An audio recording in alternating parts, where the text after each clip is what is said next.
independent review into the Canadian Armed Forces, including a creation of an external reporting system that is independent from the chain of command. I think those are tangible things that we're doing within the Canadian Armed Forces. Those are important things. As a member will agree with me, but I'd like to thank everyone for at least contributing to this debate, certainly to ensure that everyone feels safe to come forward, especially when it comes to any misconduct. Thank you. So we're good there. Okay. Statements by members. Déclaration de député. The Honourable Member for Nanaimo, Ladysmith. Thank you, Mr. Speaker. Women in Canada are often forced to choose between staying in a violent home or leaving and experiencing poverty and homelessness. Women who are low-income seniors living alone are often forced to choose between paying rent or paying for food and medication. Single mothers are struggling to secure adequate housing to avoid having their children taken away from them. Women have experienced the worst impacts of the housing affordability crisis for far too long. Poor women, racialized women, and women with disabilities face the greatest risks. Last week, a 17-year-old Indigenous woman who was homeless died in Nanaimo. Her name was Jada. The people that knew and loved Jada and were trying to help her are devastated by her death. Mr. Speaker, the right to housing means every person has a right to a safe, secure home where they can live with dignity. Too many women in Canada are denied that right. The Honourable Member for Davenport. Thank you, Mr. Speaker. We know that young Canadians have seen a tremendous amount of job losses due to COVID-19. One of the many ways our federal government is stepping up to support our youth is with a record-breaking 150,000 job opportunities being offered through the Canada Summer Jobs Program. This program will not only help students gain work experience and earn money, but will also help organizations and businesses bring in fresh energy and ideas at a time when we need them as we're trying to support our local economies. In my riding of Davenport, $1.9 million was allocated to 113 recipient organizations and small businesses to create just under 400 jobs. This is a six-fold increase from when I was first elected 5 years ago. I want to thank the organizations and businesses in Davenport for stepping up to offer excellent jobs, with a special shout out to Roseneath Theatre, Blueberry X, Dawa Centre, West Toronto Legal Services, First Portuguese, and so many more. I encourage all students in Davenport and across the country to visit jobbank.gc.ca to apply. Thank you, Mr. Speaker. The Honourable Member for Calgary Heritage. Mr. Speaker, media revelations that the RCMP kept information from the Liberals' long gun registry that Parliament ordered destroyed is blowing new holes in Canadians' already shaky trust in government. Now we know why the RCMP targeted certain homes for firearms collections during the High River flooding in Alberta. It is because they had a copy of the registry information and they were not supposed to have it, and they knew exactly where to look. It is disgraceful that the government and its national institutions cannot be trusted to honor the same rules they in turn expect all citizens to follow. What a betrayal this is of Canadians' assumptions of equality under the law. In light of these reports, the Prime Minister and his Public Safety Minister need to ensure that the RCMP destroy their secret list and come clean on just what other private information they have compiled that the law does not permit them to have. Thank you, Mr. Speaker. L'honorable député. The Honourable Member for Vaudreuil-Soulanges. Not so long ago, in a galaxy not so far away, a rebel alliance of scientists, researchers, including a few Jedis, I'm sure, worked together to eradicate smallpox and polio. And because of their courage and that of all the Padawans who did their part by getting vaccinated, a new hope emerged. And these diseases are something we mostly only hear about. Unfortunately, last year, we all learned that a new virus decided to strike back, and we saw truly the dark side of a global pandemic. But as was the case before, the alliance worked hard and brought us the return of the vaccines and helped awaken us all to the fact that vaccines are safe and effective, Mr. Speaker. Alors, j'encourage tout le monde. So I urge everyone in my community of Vaudreuil-Soulanges to join me in making an appointment to receive their vaccine as soon as possible. In the meantime, let's continue to follow public health directives and, of course, the advice of a Grandmaster Jedi who says, wear masks, we do. Wash our hands, we must. Overcome, we will. May the 4th be with you, Mr. Speaker. L'honorable député. The Honourable Member for Salaberry-sur-Loire. Thank you, Mr. Speaker. The Seaway is a natural resource that crosses my riding. When boating season begins, traffic blockages on the La Roque and Saint-Louis-de-Gonzague bridges are part of the citizens' everyday experiences. Drivers, cyclists, and pleasure boaters need the Seaway website to be updated so they can count on an exact schedule to plan their day. That's why I sponsored petition E3252, online until May 11th, launched by Daniel Pinsonneau from Coteau-du-Lac. I urge all citizens to join him and also the 12 municipalities calling for these changes. The relationship between the management corporation and our community is valuable, and through this petition, we're seeking to strengthen a culture of communication. I commend the administrators of the Seaway who recently improved their website, and it's a step in the right direction, but more can be done. I call on them to commit to continue on this path. The Honourable Member for Hochelaga. Thank you, Mr. Speaker. Today, I would like to celebrate National Mental Health Week, of which the theme is Get Real. Close to 20% of Quebecers have stated that they suffer from mental illness, and half of all mental illnesses develop before the age of 14. In my riding, many initiatives have been launched by community organizations, schools, and individual citizens to break down isolation. For example, Le Pivot is a civic initiative that helps Quebecers in Mercier-West to break down isolation by fostering social reintegration. Or in Hochelaga, Montcartier, which is a private group of over 26,000 members on Facebook, which allows people throughout the pandemic to stay in touch despite the lockdown. I would like to tell all citizens in Hochelaga and across Canada, if you know someone who is going through a difficult period, call them, send them a message. We have to take care of each other because it is together that we can break down isolation and depression. Thank you. The Honourable Member for Haldimand, Norfolk. Mr. Speaker, I speak today to recognize the inspiring work of Habitat for Humanity and to congratulate Haldimand, Norfolk's newest Habitat homeowners, Russ, Sharon, and Kristen.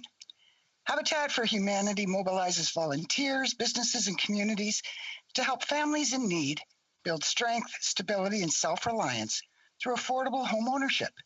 In our area alone, more than 25 families have new homes, thanks to them. Habitat also operates home improvement stores called Habitat Restore, where donated surplus furnishings and building materials are sold at bargain prices, the ultimate in recycling. Where else could you buy an $850 toilet for $52, or a wingback chair for just $15?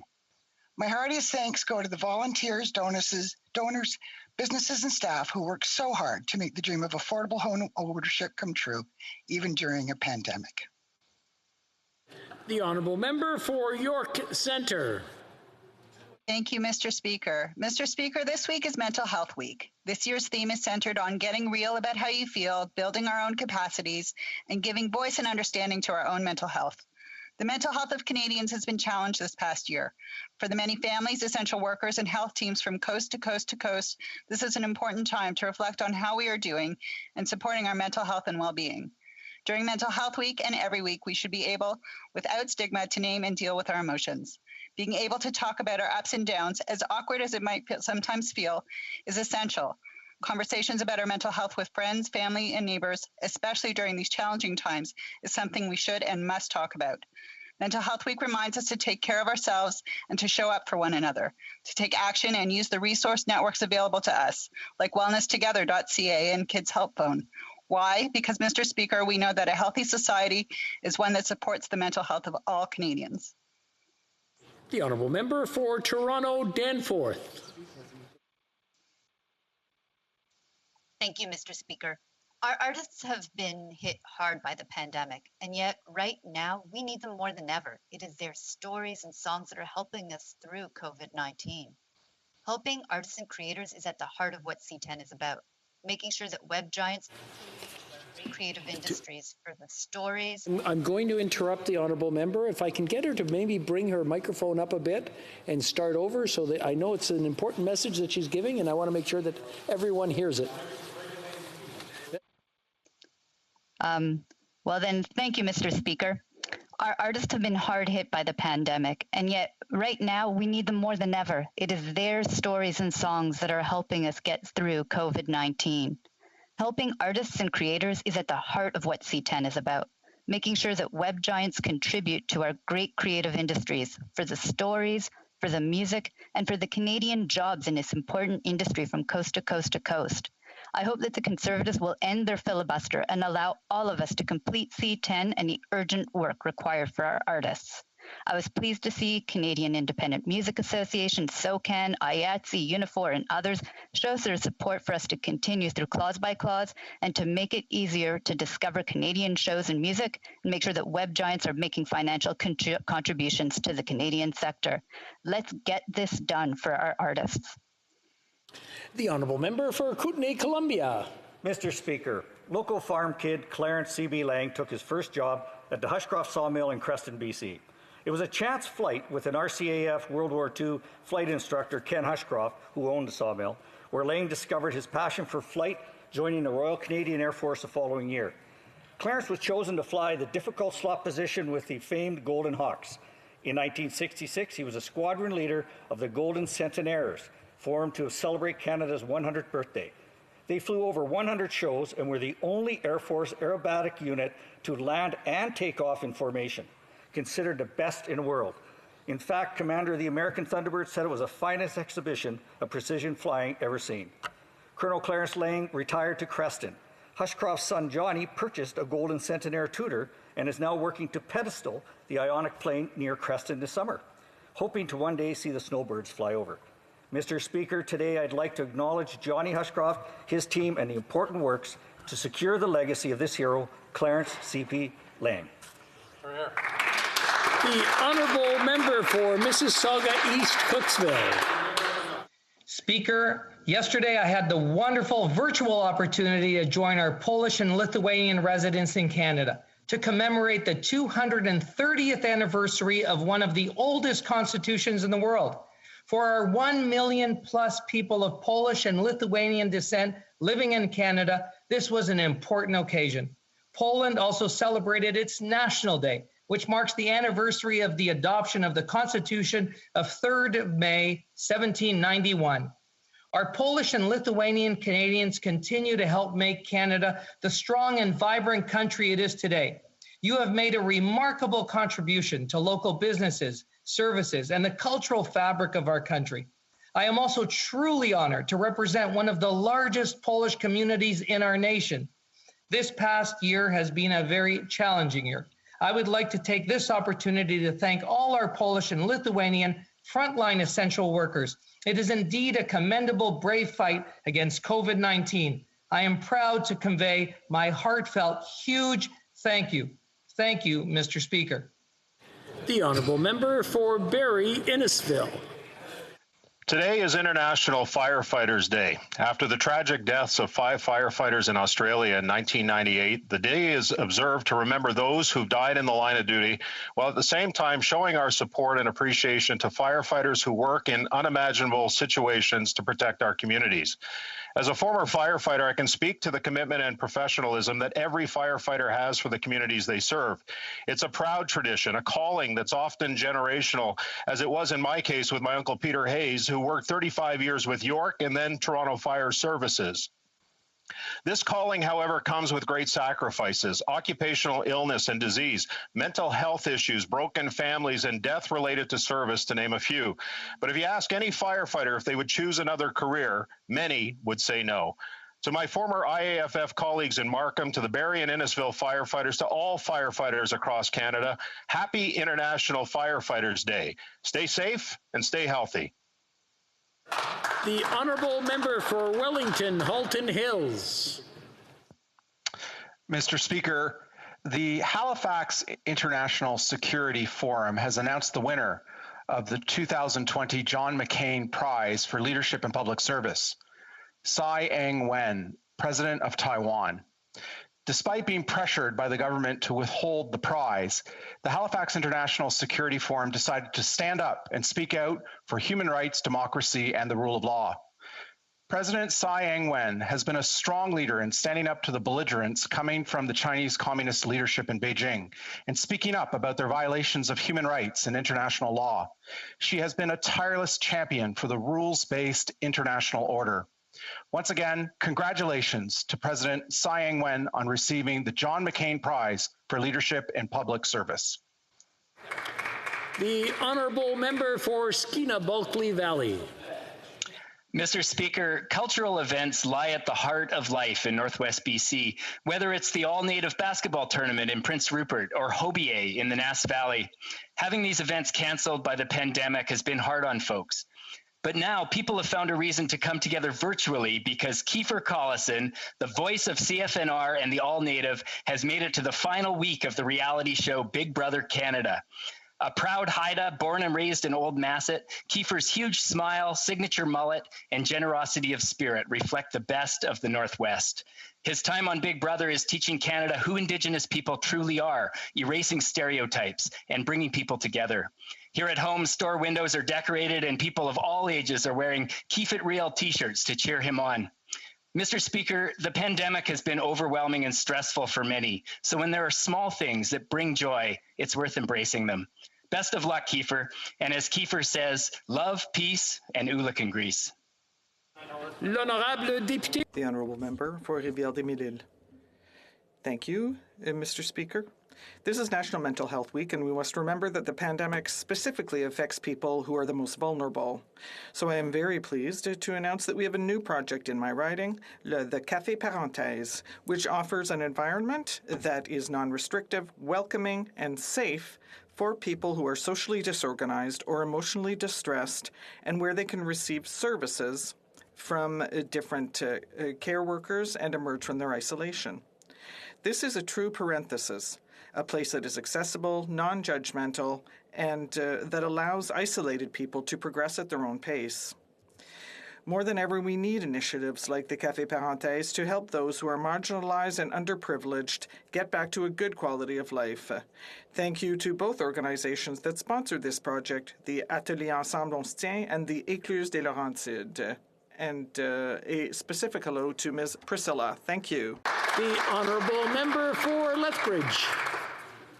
In democracy, it is the government's job to defend people's right to speak freely. Yet this Liberal government is doing the exact opposite.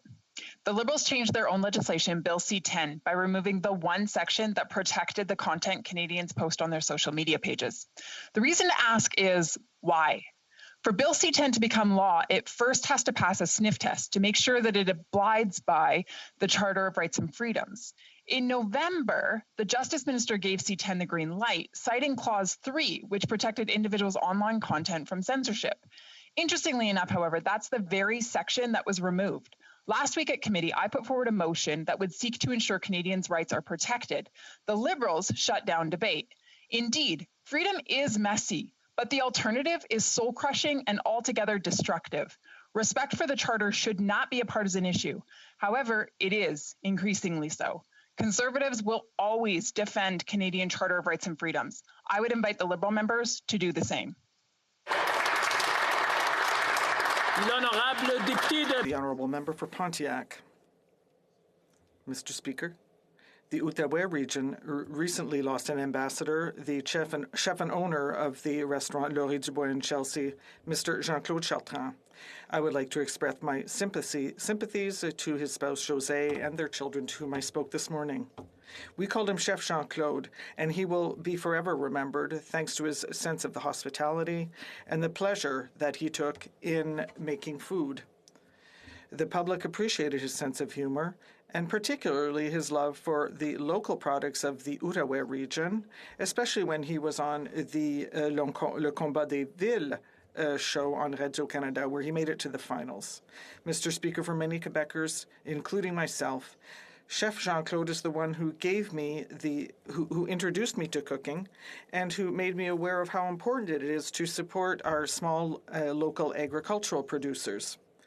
I had the privilege of being his sous chef as part of the Foire Gourmande, and it was quite an honor for me. On behalf of myself and the citizens of Pontiac, I extend my sincerest sympathies to the loved ones of Chef Jean-Claude Chartrand.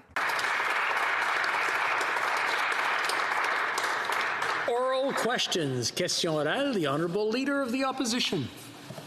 Monsieur le Président. Mr. Speaker, vaccines, clear information, and quick tracing, 3 tools that we can use to fight this pandemic. For months, we told Canadians to get vaccinated. The Canada Pharmacists Association is concerned that this government's unclear information will lead to vaccine hesitancy. Why are we getting different messages from this government every week? The Right Honourable Prime Minister. Mr. Speaker, we are constantly following science, which of course can change. We will continue to stress that people need to get vaccinated as quickly as possible. Health Canada has authorized all of the vaccines we're using in Canada as being safe and effective. We continue to encourage Canadians to get vaccinated because it is only when nearly the entirety of the population is vaccinated that we will be able to overcome this pandemic. Tools you need to fight a pandemic: vaccines, rapid tests, and information. And this government has been failing in all 3, and the Prime Minister is causing confusion again this week. For months, Canadians have been told to get the first vaccine available to them.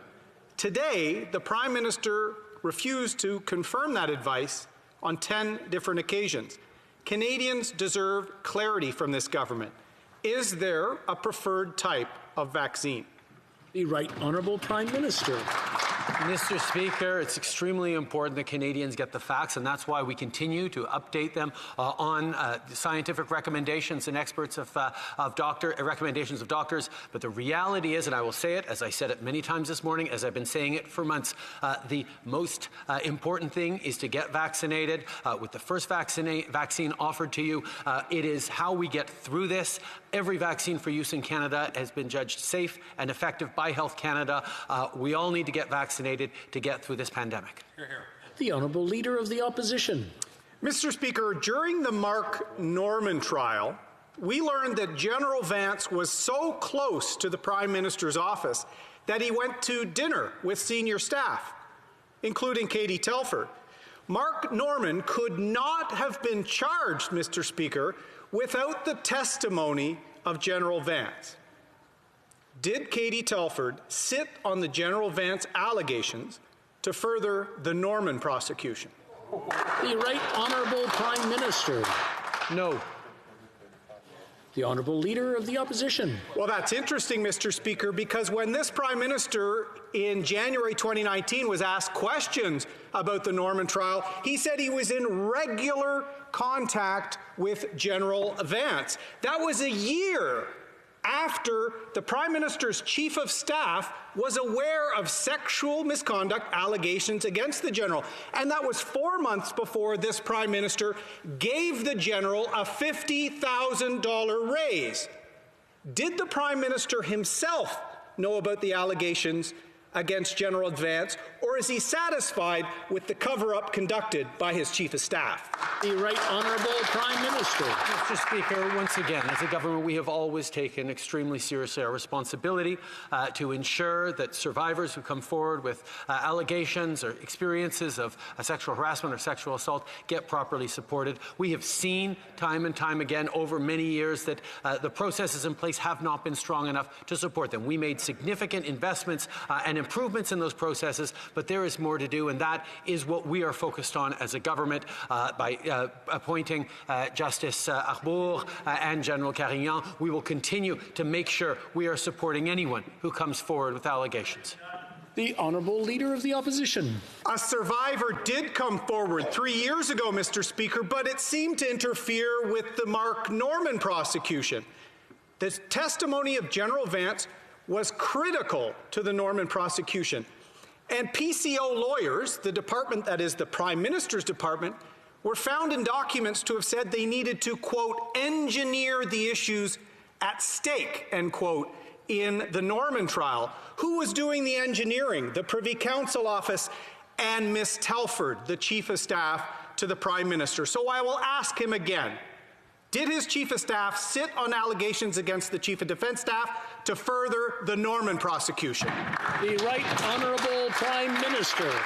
Mr. Speaker, it's amazing to watch the leader of the official opposition try to twist himself in knots to try and prosecute some sort of conspiracy theory. The reality is, Mr. Speaker, every step of the way, we have moved forward on strengthening supports for survivors of sexual assault, make sure we're strengthening processes. There is more to do, but as a government and as an office, we have always taken that seriously, and every woman and man who serves in the armed forces or works in any workplace in Canada deserves to be supported if they come forward with concerns and allegations.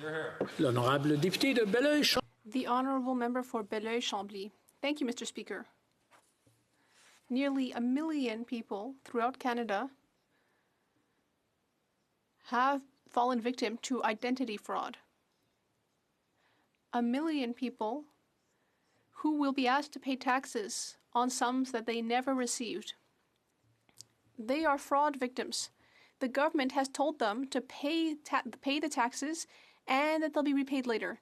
We don't know how much money that represents, neither in total nor on a province-by-province basis or for Quebec. How can this government justify that tax fraud victims will have to pay the taxes instead of being supported by the government?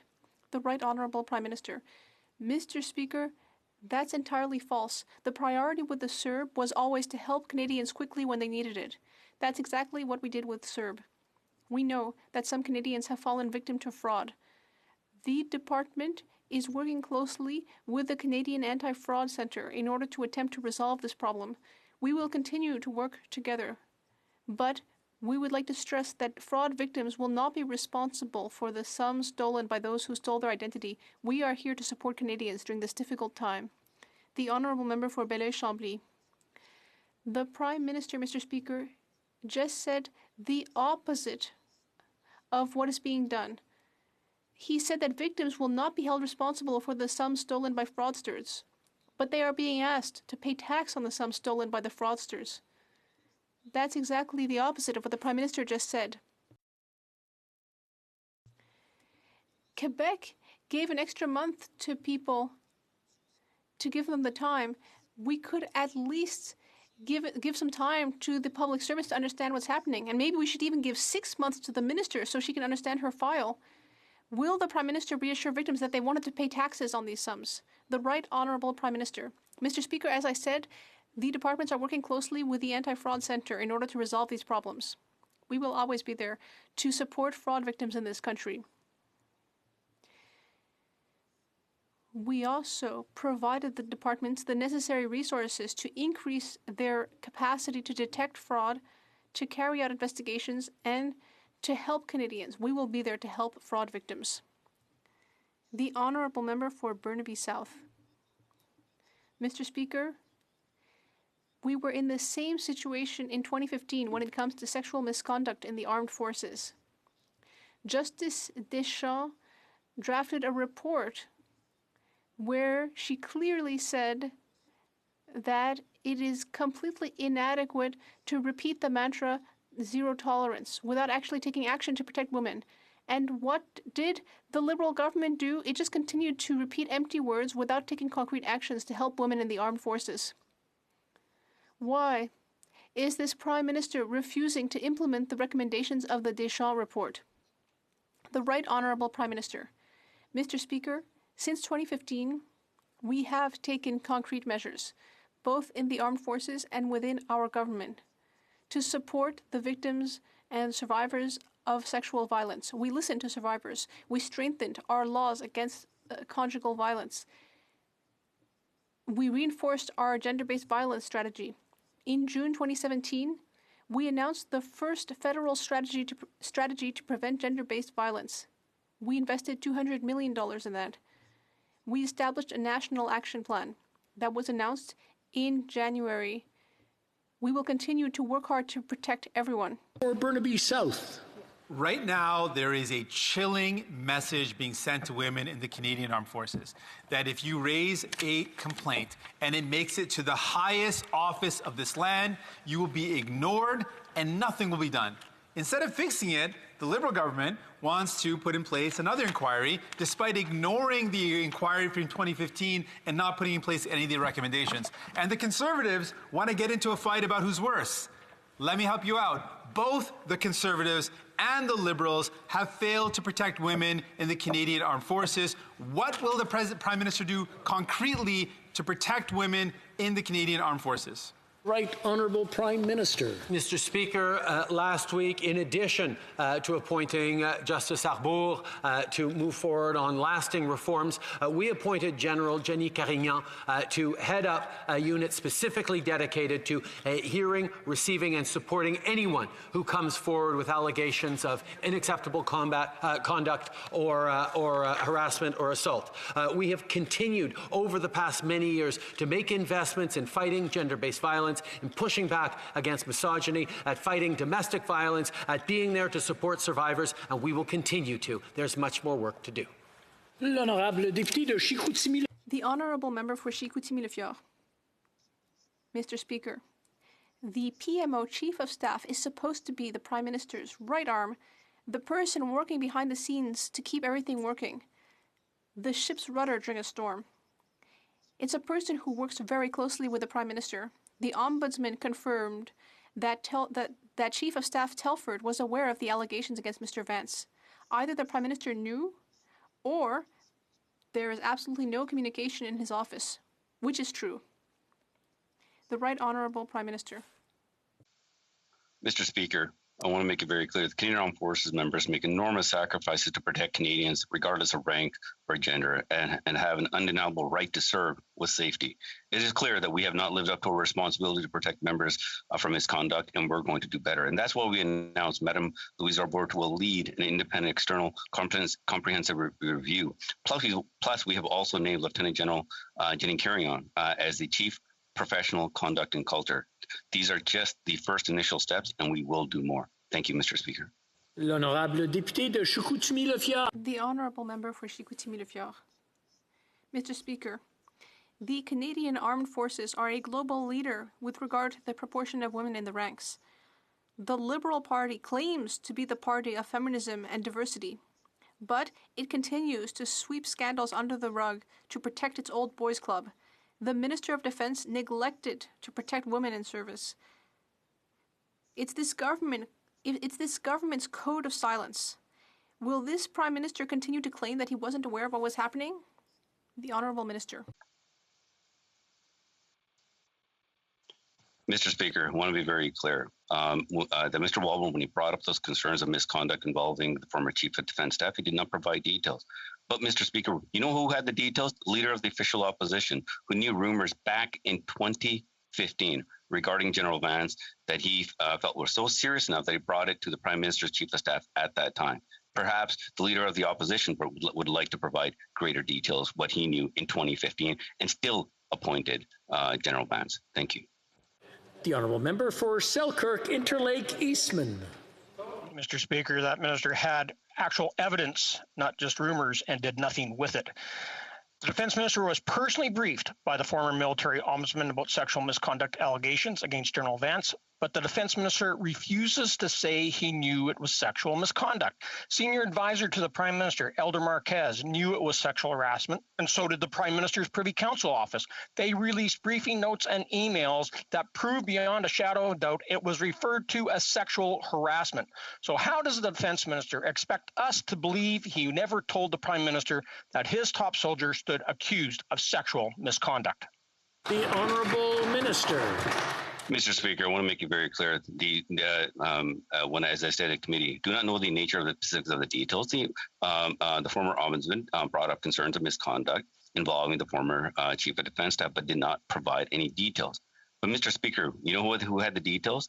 The Leader of the Official Opposition. And let's not forget, Mr. Speaker, the member opposite was the Parliamentary Secretary of National Defence at that time, while there was an investigation going on in General Vance, and they still appointed him. So, Mr. Speaker, maybe the member opposite would like to provide further details of what he knew when he was in that position, and still they made that appointment when there was an investigation ongoing at that time. Thank you, Mr. Speaker. The Honourable Member for Selkirk Interlake Eastman. Well, Mr. Speaker, maybe that defense minister would like to be the architect of some better talking points. Former Ombudsman Gary Walbourne testified at the Defense Committee that he told this minister face to face that the allegations against General Vance were inappropriate sexual behavior. But the minister keeps denying this. Gary Walbourne just said on Twitter he's willing to take a lie detector test to prove that he's telling the truth. Will the defense minister accept the challenge and take one, too, right beside Gary Walbourne so we can know once and for all who is telling the truth? The Honourable Minister. Mr. Speaker, I've repeated the answer many times. As I stated, we did not provide any details of the case. But, Mr. Speaker, one thing that we have done is making sure that we take action to provide support to our women. We know that more work needs to be done. While the official opposition and the member opposite plays politics, we'll stay focused on the work at hand to making sure that we create a harassment-free workplace, something that we are committed to, Mr. Speaker, that maybe also the member opposite would like to explain when he was a parliamentary secretary what he knew at that time when there was a formal investigation going on and still made the appointment of General Vance as Chief of Defence Staff. Thank you. The Honourable Member for Elgin, Middlesex, London. Thank you very much, Mr. Speaker. On Sunday, the Minister of Defence said that the nature of the complaint does not matter. When the general's in charge of an Operation Honour, it matters. When he appoints a head of HR with so many sexual misconduct allegations against him, he's known as the Mulligan Man, it matters. When you're a woman serving her country, it matters. Can the man who is the Minister of the National Defence tell me why he thinks it doesn't? Honourable Minister.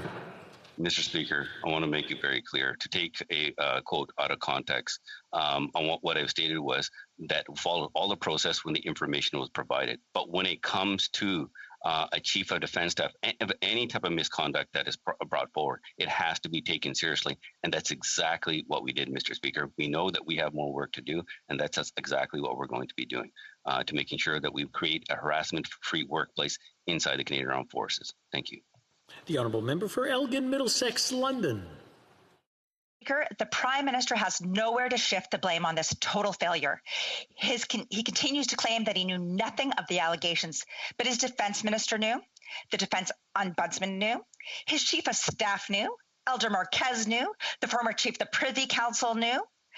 How can the Prime Minister claim that all of these people knew the details of the allegation, but he was left in the dark? The Honourable Minister.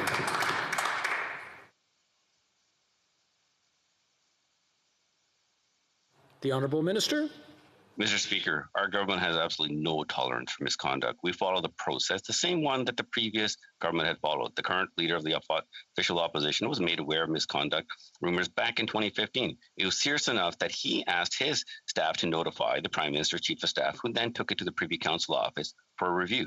In other words, the same steps were followed, Mr. Speaker. And so can the leader of the official opposition seriously have his party stand here and decry the same process? Thank you, Mr. Speaker. L'honorable député de Rivière-du-Nord. The Honourable Member for Rivière-du-Nord. Mr. Speaker, in 2018, the Defence Ombudsman presented the Defence Minister a file of sexual misconduct allegations concerning the Chief of Defence Staff. What did the Minister do? First of all, he refused to listen to the Ombudsman and said he wouldn't get involved. 2, he said that he hadn't spoken to anyone, so he covered up the allegations. 3, he increased the general's maximum salary by $50,000. And 4, when the allegations turned out to be well-founded, he claimed that no one had tried to tell them about them. 4 strikes, Mr. Speaker. Is this minister still credible? The Honourable Minister.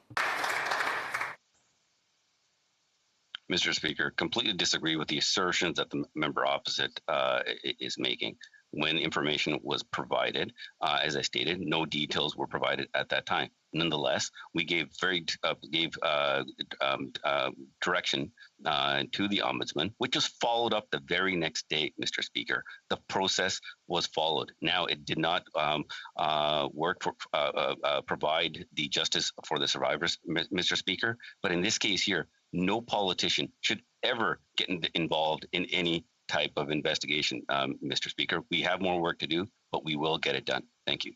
The Honourable Member for Rivière-du-Nord.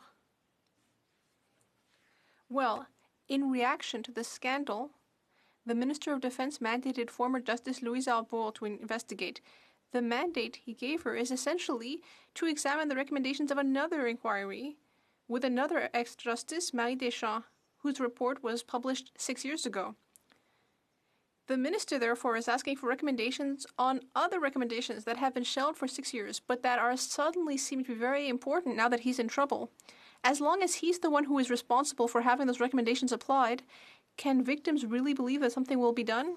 The Honourable Minister. Mr. Speaker, we know that we have a lot more work to do to making sure that we create an inclusive environment for all in the Canadian Armed Forces. The work that was done with the Sexual Misconduct Response Center obviously has not gone far enough. We want to go further. We need to be more bold, and that's exactly what we're going to do with Madam the work that Madam Arbour is going to be doing, and the work that Lieutenant General Carrion will be taking on. Thank you. The Honourable Member for Calgary, Nose Hill. At a press conference today, the Chief Public Health Officer of Canada said that further advice will be forthcoming regarding second doses for people who have received one dose of AstraZeneca. Will this new advice mean that Canadians who have received one dose of AstraZeneca may have to obtain one or more doses of Pfizer or Moderna to achieve full immunity? The Honourable Minister. Well, thank you, Mr. Speaker. And I know the member opposite has a hard time understanding this, but this is a brand new pandemic, a brand new virus. And certainly the science continues to evolve and provide us advice and evidence on how best to protect Canadians. I can say this, Mr. Speaker, it's important that Canadians accept the first vaccination that is offered to them. All vaccines that are in use in Canada are approved as safe and effective. And we can be part of the solution, Mr. Speaker. We can protect lives and we can stop the spread. The Honourable Member for Calgary, Nose Hill. When the minister patronizes me, she patronizes every Canadian who has the same question. So the concept of vaccine mixing will be confusing to some Canadians. And the Chief Public Health Officer opened this front this morning. So I'll ask her again. For Canadians who have already received one dose of AstraZeneca, should they wait for another dose of AstraZeneca no matter what the time delay? Or does the health minister expect Canadians might be told they can or should have one or more doses of Pfizer or Moderna to achieve full immunity? The Honourable Minister. Well, thank you very much, Mr. Speaker. And first of all, let me first again reiterate to Canadians that all vaccines that are approved for use here in Canada are safe and effective. In fact, I was so excited to receive my first dose of AstraZeneca just over a week ago.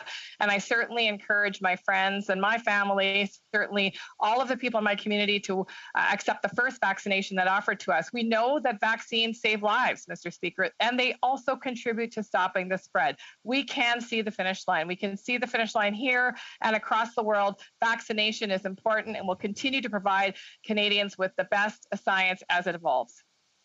L'honorable député de Charbot. The Honourable Member for Charlebourg, Haute-Saint-Charles. Mr. Speaker, the vaccine campaign in Canada is a clear example of this Prime Minister's lack of leadership. He boasted about having the best vaccine portfolio in the world, but that was never the case. Yesterday, the National Advisory Committee on Immunization confirmed that Canadians should wait for one of the two preferred vaccines if they can. There are two messages to Canadians. On the one hand, get vaccinated, and on the other hand, wait to get vaccinated. Meanwhile, the Prime Minister isn't doing anything. When will he show some leadership? Ministre. Mr. Speaker, our government has been very clear.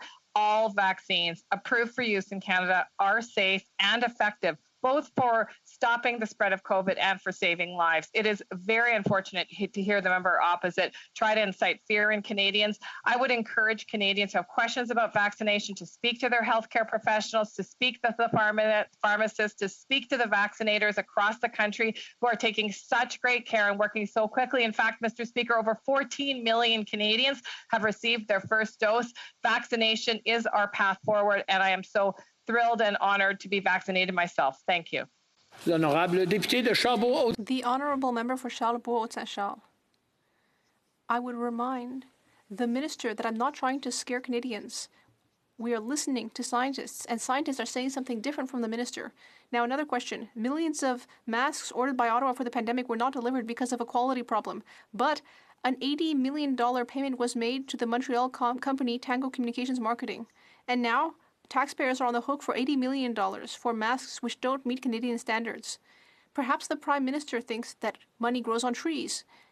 Can the Minister tell us when she will recover these $80 million? The Honourable Minister. Mr. Speaker, it is with the taxpayers in mind that we have terminated the contract that was referenced in the question and that we will be seeking legal remedies as a result. We stand up for Canadian taxpayers and we will not pay for defective masks. That is the purpose of our terminating the contract and seeking additional remedies. Thank you, Mr. Speaker. L'honorable député. The Honourable Member for Rosemont La Petite Patrie. Once again, the Liberals have bowed to a web giant, and once again, it's Netflix. When you read the budget, it becomes clear that Netflix will not have to pay the famous tax on digital services, the 3% tax. We thought maybe it was another mistake, so we asked the Minister of Finance's office, but it turns out they did it on purpose. In 2020, Netflix generated $25 billion in revenue, $25 billion, and it doesn't pay any taxes here. The Liberals don't see a problem with that. Will the Minister reverse this decision and have the courage to do what's fair? It's not complicated. Do or do not. There is no try. Honorable Ministre. The Honourable Minister. Thank you for the question, Mr. Speaker. And I want to underscore that there are no specific exemptions for Netflix or for any other digital company. In fact, on July 1st, we will be imposing, for the first time in Canada's history, GST or HST on digital service providers such as Netflix. This amount is included in the Budget Implementation Act and should bring in $1.2 billion over 5 years. Member for St. John's East. Millions of Canadians lost their jobs during the pandemic, and with it, their dental benefits. Millions more never had them to begin with. People end up in emergency rooms with pain and serious complications that could be prevented with basic dental care. Today, the House debates my plan to create a dental care program for those with family incomes less than $90,000. Nearly 7 million people would benefit, including half of those over 60, over 30% of young adults, and half the residents of Newfoundland and Labrador. Will the Minister support providing dental care to those who need it most? The Honourable Minister. Mr. Speaker, I agree that dental care needs to be equitably accessible to Canadians across the country, and I look forward to talking to provinces and territories about how we collaboratively strengthen our healthcare systems. As a member opposite knows, I have encouraged TESA, if they find it a topic of interest, to study the issue of dental care and how Canadians could access better dental care all across the country. L'honorable député. The Honourable Member for Alfred Pellan. I'm proud to be part of a Liberal government that recognizes the valuable contributions that seniors have made to Canada and continue to make in our communities, like my riding of Alfred Pellan. It is essential that we support the health and security of seniors, particularly at this critical moment in the pandemic when we need to defeat COVID-19. Can the Minister of Seniors update this House of our commitments in Budget 2021 to protect and support seniors? The Honourable Minister. Mr. Speaker, I want to thank my colleague for his leadership with the Liberal Seniors Caucus and for the question.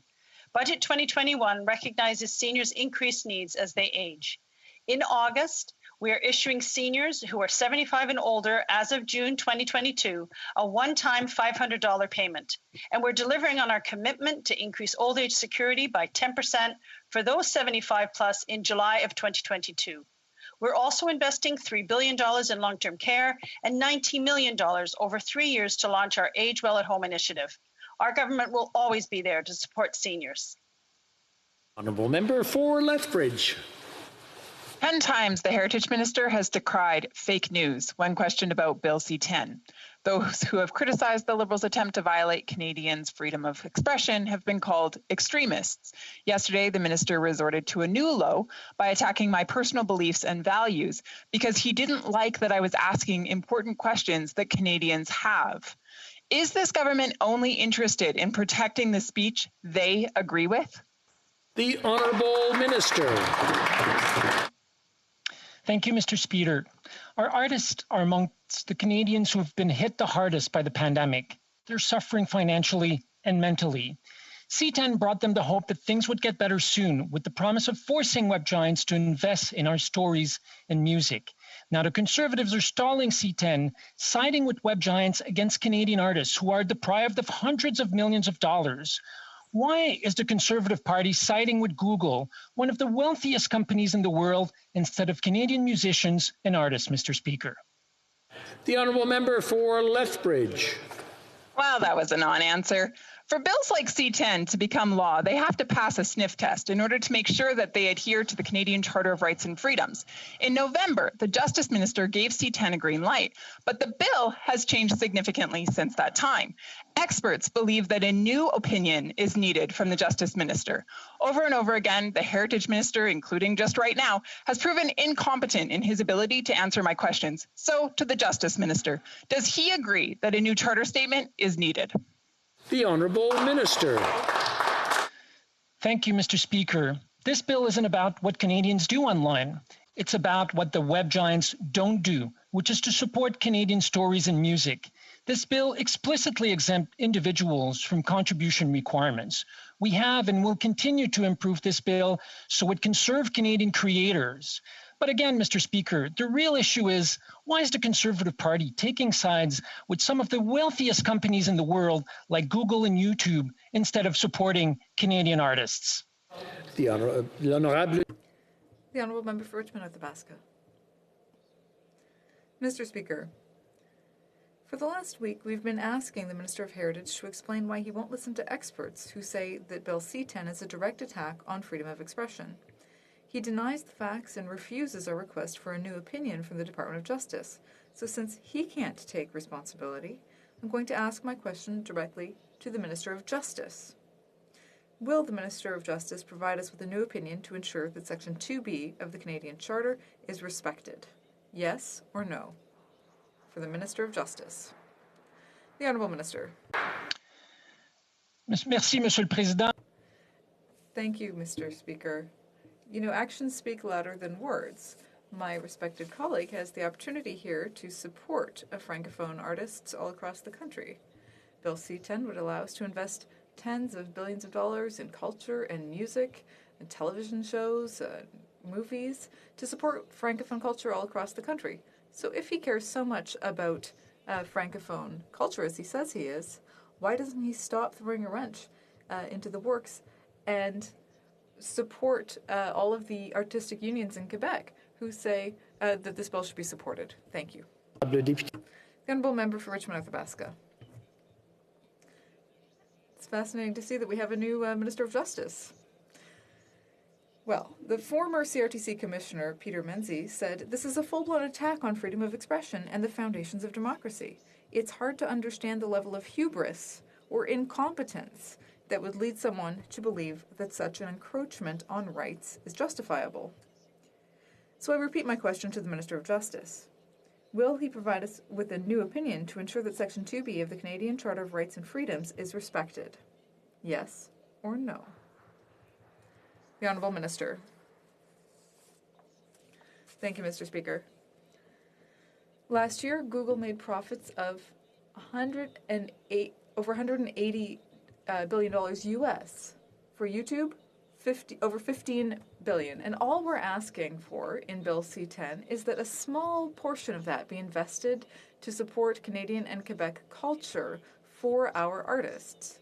The Conservatives are stubbornly insisting on protecting these companies whose profits have increased just scandalously during the pandemic. It just makes no sense. The Honourable Member for Drummond. Mr. Speaker, for years the cultural community and the Bloc Québécois have been calling for web giants to be taxed for the revenues that they make in Quebec and Canada. For years, this has been referred to as the Netflix tax. Well, imagine that this Netflix tax does now exist, but it won't be applied to Netflix. You can't make this stuff up. The web giants that make their profits from subscriptions won't have to pay a penny of tax. Quebec companies, of course, will continue to pay their share, and foreign companies will continue to not pay theirs. Why is the government still giving a free pass to multinational companies? The Honourable Minister. Thank you, Mr. Speaker. And with all due respect to my honourable colleague, what he says is simply wrong. A year ago, there was no obligation for web giants to invest in Quebec culture, but that's what we're trying to do with Bill C-10. There was no taxation of web giants, but that is in the latest budget. And as many other companies, we've announced that we would move forward with this. I mean, name one country in the world that is currently doing so much to attack the web giants. There isn't one. That's the simple answer. Thank you. The Honourable Member for Drummond. Well, I'd like to correct my colleague, Mr. Speaker. Netflix is not subject to this tax if he looks at page 833 of the budget. Mr. Speaker, the Liberals always act using half measures. The Bloc Québécois proposed that the money from taxing web giants be directed to a fund for culture and media creators, because they are the main victims of this unfair competition from these multinationals. First of all, the government refused to create this fund, but worse, giants like Netflix, Amazon Prime, Spotify, and YouTube Premium are exempted from paying taxes on the revenues they make in Quebec, even on profits from Quebec content. The goal of the bill was to put an end to this injustice, so why is Ottawa still abandoning our creators? The Honourable Minister. Mr. Speaker, if anyone is abandoning our artists, it's the opposition, because they're refusing to move forward with Bill C-10, even though nearly every artistic organization across the country is calling for that to happen. The Union of Artists was calling for it. So why did the Bloc Québécois vote in favour of a conservative resolution that would stop work on the passage of Bill C-10, which would invest tens of millions of dollars in Quebec and Canadian culture all across the country? It just doesn't make any sense. The Honourable Member for Calgary Skyview. Mr. Speaker, as Justice Deschamps said at FIVO, in order to bring about cultural change in an organization and to reduce the occurrence of sexual harassment and assault, it is essential that senior leaders, and particularly those with general oversight responsibilities, become directly engaged in cultural reform. Instead, what we've seen here, Mr. Speaker, is the Minister and the Prime Minister consistently refusing to take responsibility. When will the Minister of Defence stop avoiding his responsibilities and bring about true cultural change? The Honourable Minister. Mr. Speaker, I want to thank the member for that question. This is something that we're absolutely committed to. The work that we have done with the Sexual Misconduct Response Center, we need to go further than that. As I stated before, this is one of the reasons why we have actually appointed Lieutenant General Janine Carillon as the Chief Professional Conduct and Culture. She'll be tasked with unifying, integrating, and coordinating all policies, programs, activities that currently address systemic. Mr. Speaker, we need to do more, we will do more, and we will get it done. Thank you. The Honourable Member for Calgary Skyview. Mr. Speaker, in Justice Deschamps' 2015 report, she recommended a fully independent reporting system outside the chain of command, and the Liberals didn't implement it. They had 5 years. How many more reports does this Minister of Defence and the Liberals need before they do the right thing and create an independent reporting structure? And how many more victims of sexual misconduct will there be while the Liberals order yet another justice to issue yet another report that will take a year to complete, let alone implement? Honourable Minister. Mr. Speaker, I want to thank the member for that question. The work that was done on the recommendation that Madame Deschamps had made, what we want to do is go even further, and that's the work that Madame. I'm going to interrupt the Honourable Minister. If I can get him to start over. There seems to be some technical problems today, but just start the answer from the beginning. We'll start the time from the beginning. No, thank you, Mr. Speaker. As I stated, I want to thank the member for that question. The work that was done with the implementing the recommendations with Madame Deschamps, the SMRC was a place where for the independent reporting to occur. What we want to do is go even further with Madame Arbour's recommendations, is to be able to go even bolder so that we can actually create an independent structure that cannot be changed and put greater trust into that system. In the meantime, the work that Lieutenant General Janine Carillon will be doing is unifying that work so we can provide immediate support as well. We will be taking bold action, Mr. Speaker, and we will get this done. Thank you. The honourable member for Renfrew, Nipissing, Pembroke. Mr. Speaker, we know the definition of insanity. The Prime Minister keeps on doing the same thing, expecting different results, appointing another Supreme Court justice to write another report means you'll get the same results. Victims of sexual misconduct need results, not more reports. Why won't the Prime Minister admit the only woman he's interested in protecting is Katie Telford? The Honourable Minister. Mr. Speaker, we are absolutely committed to making sure that we have a harassment-free workplace in the Canadian Armed Forces. There's a lot more work that needs to be done with the work that Madam Arbour will be doing, recommending organizational possible changes that can actually create an independence. Also, the work that Lieutenant General Janine Carry-On will be doing is taking all the programs that we have to be able to work faster. We do have more work to do, Mr. Speaker. We will get it done. Thank you. The honourable member for Etobicoke Centre. Monsieur le Président. Mr. Speaker, we know that all Canadians deserve a safe and affordable home. It's particularly important to help young Canadians who are looking to buy their first home. Can the Minister of Families, Children and Social Development please inform this House of our first-time home buyers incentive and how it will support young Canadians at this important stage of life? The Honourable Minister. I want to thank my colleague for his question. We know that it's very important to help Canadians who are looking to buy their first home. That's why yesterday we announced the expansion of the first-time homebuyers incentive by improving eligibility in Toronto, Vancouver, and Victoria by changing the income threshold for eligible homebuyers. With this incentive, we are supporting more young Canadians and continuing to build on this historic commitment. Carlton Trail, Eagle Creek. Mr. Speaker, dozens of constituents have written me to express their shock and dismay at the government's attempt to control speech and online content with Bill C-10. Government censorship of the internet is something that happens in totalitarian societies, not free ones. Since Canada already has laws that cover hate speech, what is the hidden agenda of the Minister of Heritage that requires these additional censorship powers? The Honourable Minister.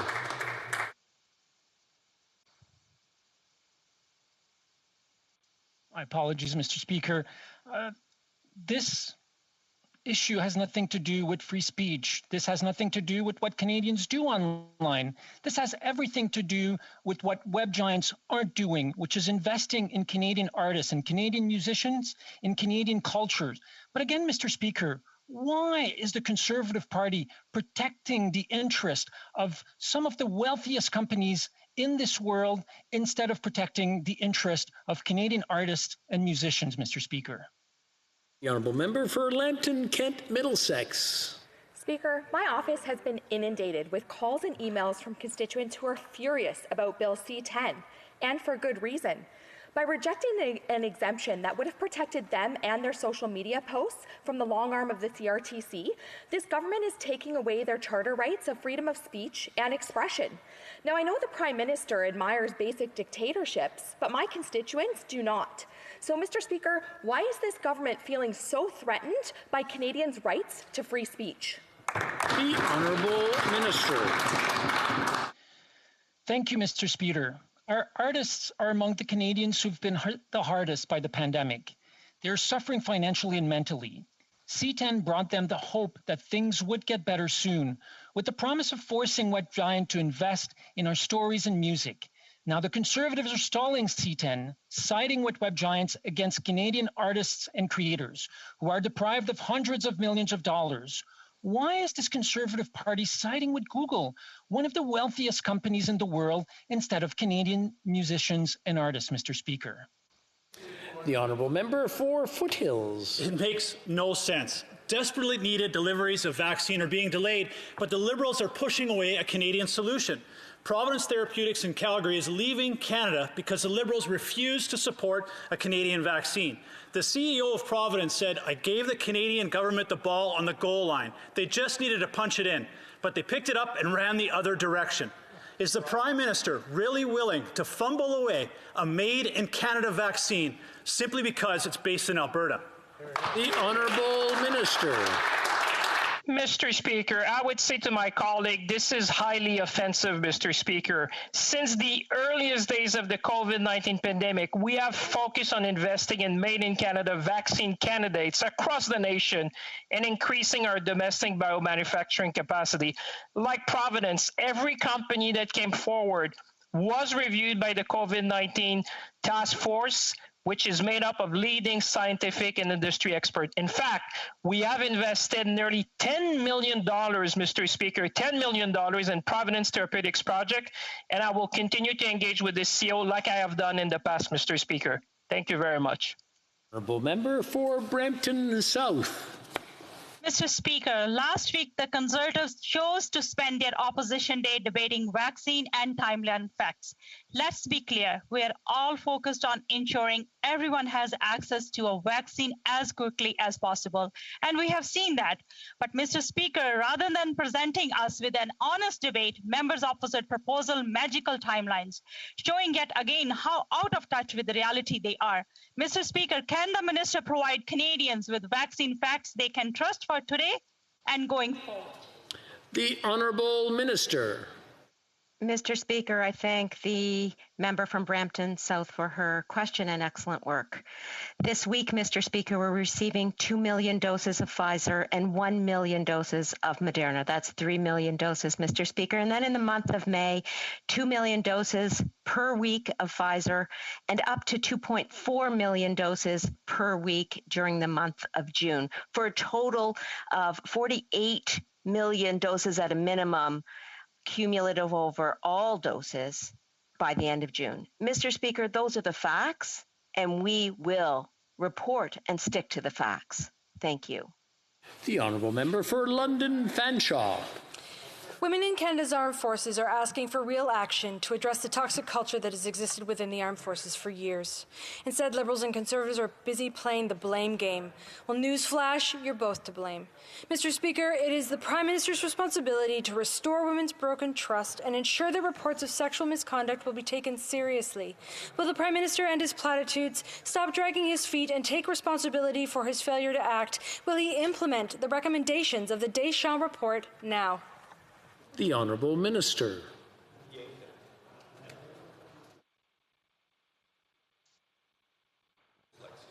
The Honourable Minister.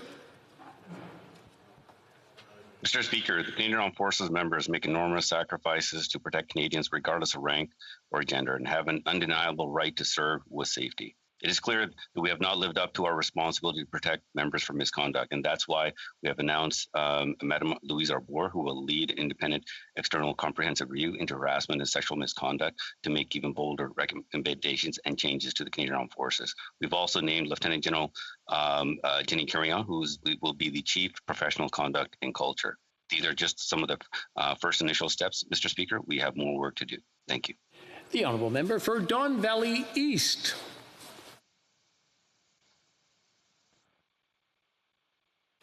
I believe the Honourable Member's on mute. I'll get her to start over right from the top, and we'll stop the timer as well. Mr. Speaker, my office has received many complaints from constituents who have been waiting since 2018 to take their oath of citizenship.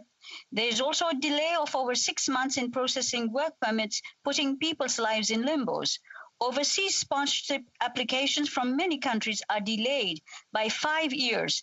Medicals and criminality checks have expired, and citizens are getting frustrated.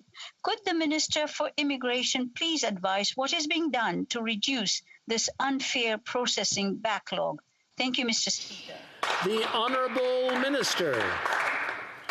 Mr. Speaker, our government has an exceptional track record when it comes to meeting our immigration objectives. In the last several months alone, we welcomed over 80,000, prioritized over 50,000 new individuals to the family of Canadian. I'm just going to interrupt the Honourable Minister. If I can get him to start over, there's some technical difficulties. There seems to be a few of them. I'll let him start from the top.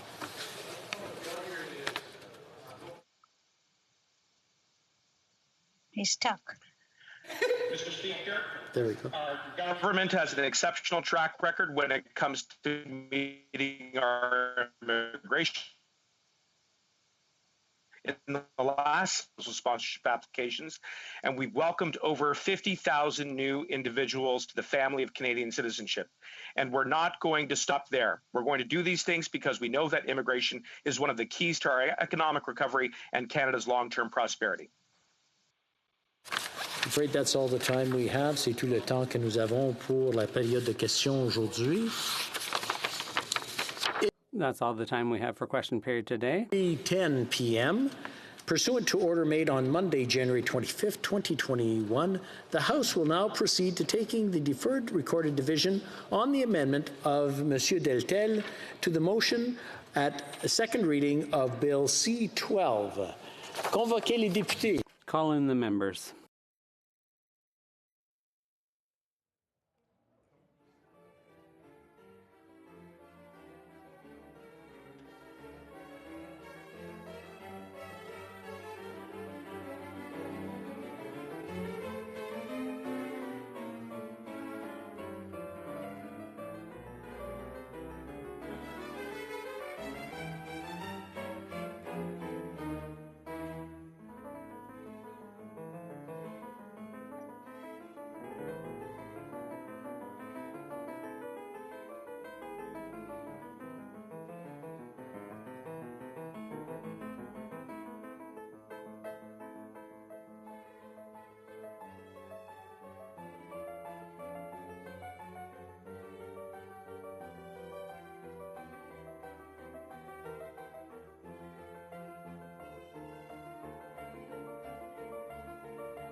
The question is the following one. Mr. Wilkinson, seconded by Mr. Guilbeault, moved that Bill C-12, an act respecting transparency and accountability in Canada's effort to achieve net zero greenhouse gas emissions by the year 2050, be now read a second time and referred to the Standing Committee on Environment and Sustainable Development.